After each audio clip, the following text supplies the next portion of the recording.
ఏంటి గుమ్మడికాయతో బొబ్బట్లా నేనెప్పుడు వినలేదే అని అంటారా? అవునండి, గుమ్మడికాయ బొబ్బట్లే చాలా బాగుంటాయి. నోట్లో వేసుకుంటే కరిగిపోతాయి.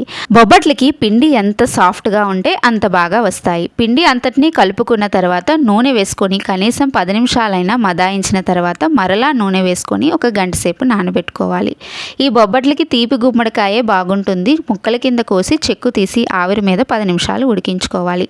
ఈ గుమ్మడికాయ ముక్కలను తర్వాత తురిమేసుకోవాలి. స్టవ్ మీద ప్యాన్ పెట్టి నెయ్యి వేసుకొని గుమ్మడి తురుము, బెల్లం వేసి కలుపుకొని బెల్లం కరుగుతూ ఉన్నప్పుడు పచ్చి కొబ్బరి తురుము, యాలకులు వేసేసి లో ఫ్లేమ్ మీద దగ్గర పడేంత వరకు ఉడికించుకొని స్టవ్ ఆపేయాలి. గంట తర్వాత బొబ్బట్ల కింద రెడీ చేసేసుకోవడమే. మీకు చూస్తేనే తెలుస్తుంది కదా పిండి ఎంత సాఫ్ట్గా ఉందో అని. ఆయిల్లో ముంచి ఈ విధంగా ఒత్తుతూ ఉంటే ఈజీగానే స్ప్రెడ్ అయిపోతుంది. తర్వాత నేతితో లో ఫ్లేమ్ మీద అటు ఇటు కూడా మంచిగా కాల్చుకుంటే గుమ్మడికాయ బొబ్బట్లు రెడీ. తప్పకుండా ట్రై చేయండి. నోట్లో వేస్తే కరిగిపోతాయి.